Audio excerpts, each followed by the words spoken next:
orders 46 Obama-era prosecutors to resign. The Trump administration moved on Friday to sweep away most of the remaining vestiges of Obama administration prosecutors at the Justice Department, ordering 46 holdover United States attorneys to tender their resignations immediately, including Pete Barrera, the United States Attorney in Manhattan.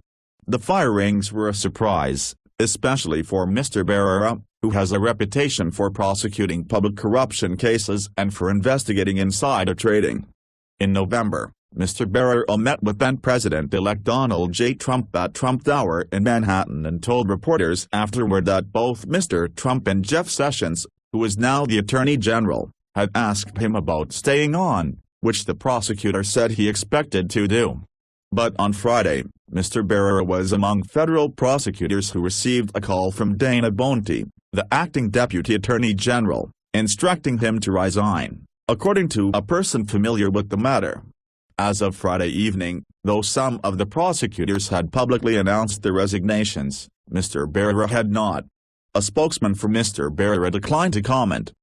Eriska Flores, a Justice Department spokeswoman, said in an email that all remaining holdover United States attorneys had been asked to resign, leaving their deputy United States attorneys, who are career officials, in place in an acting capacity.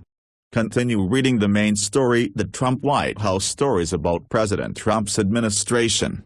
Trump's revised travel ban is denounced by 134 foreign policy experts. Mar 11 Trump ends silence with Palestinians, opening a path. Mar 10 After early circling, Trump and Angela Merkel prepare to meet. Mar 10 FDA official under Bush is Trump's choice to lead agency. Mar 10 Trump keeps low profile after praising healthcare overhaul. Mar 10 See more related coverage. With Pete Barrera's dismissal, storied office loses its top fighter. March 10, 2017, is Trump being investigated? No comment. Justice Department says March 9, 2017, Democrats seek special counsel to investigate Russian election interference. March 7, 2017 As was the case in prior transitions, many of the United States attorneys nominated by the previous administration already have left the Department of Justice, she said in the email. The Attorney General has now asked the remaining 46 presidentially appointed U.S. attorneys to tender their resignations in order to ensure a uniform transition. The abrupt order came after 2 weeks of increasing calls from Mr. Trump's allies outside the government to oust appointees from President Barack Obama's administration. Mr. Trump has been angered by a series of reports based on leaked information from a sprawling bureaucracy, as well as from his own West Wing. Several officials said the firings had been planned before Friday. But the calls from the acting Deputy Attorney General arose a day after Sean Hannity, the Fox News commentator who is a strong supporter of President Trump, said on his evening show that Mr. Trump needed to purge Obama holdovers from the federal government.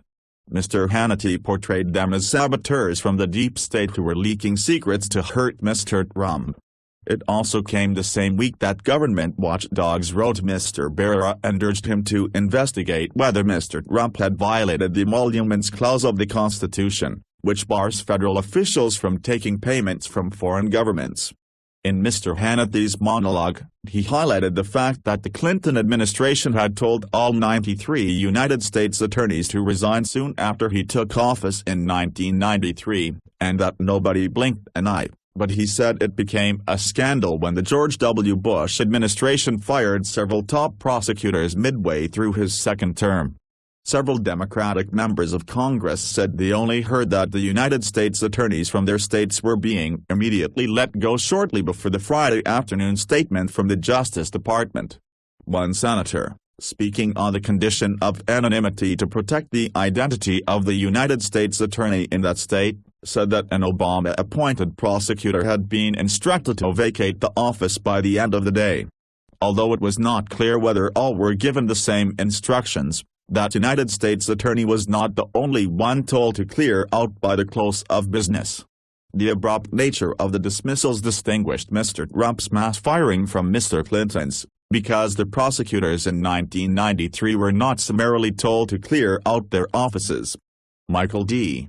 McKay, who was the United States Attorney in Seattle under the George Bush administration, recalled that even though he had already made plans to leave, he nevertheless stayed on for about 3 weeks beyond a request by then Attorney General Janet Reno for all of the holdover prosecutors to resign. He also recalled at least one colleague who was in the midst of a major investigation and was kept on to finish it. "I'm confident it wasn't on the same day," he said, adding, "While there was a wholesale good to see you, thanks for your service, and now please leave, people were kept on a case-by-case basis depending on the situation."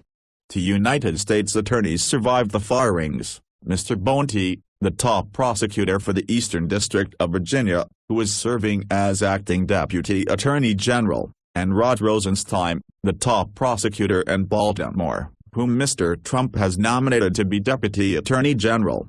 The president called Dana Bounty and Rod Rosenstein tonight to inform them that he has declined to accept the resignation, and they will remain in their current positions, said Peter Carr, a Justice Department spokesman.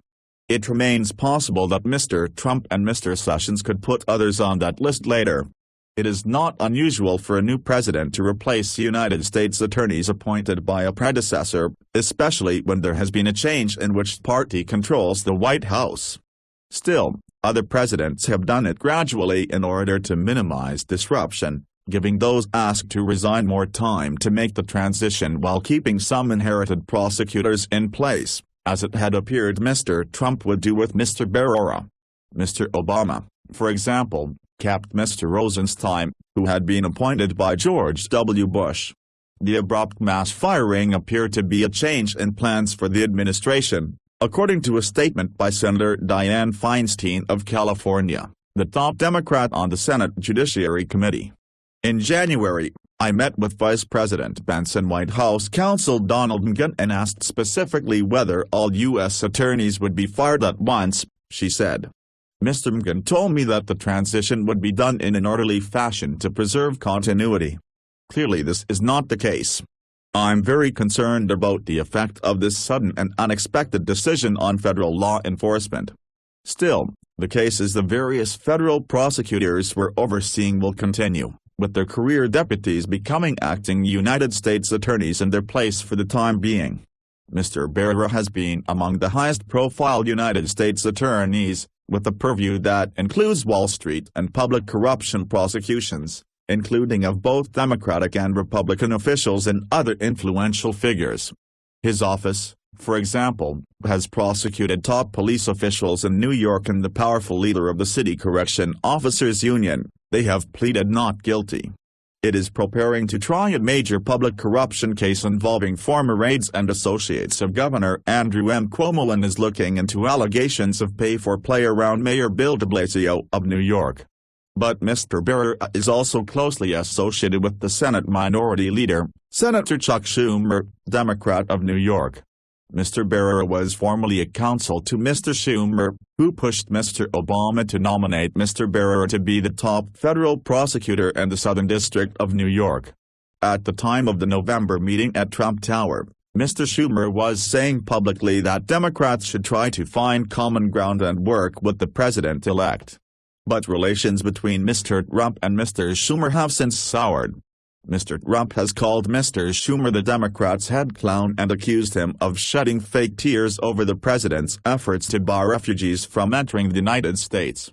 For his part, Mr. Schumer has called for an independent investigation into contacts between the Trump campaign and the Russian government, and lamented that Mr. Sessions resigned for having testified that he had no contacts with Russians even though he had met with the Russian ambassador.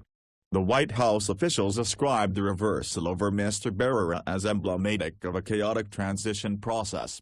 One official said it was tied to Mr. Trump's belief in November that he and Mr. Schumer would be able to work together.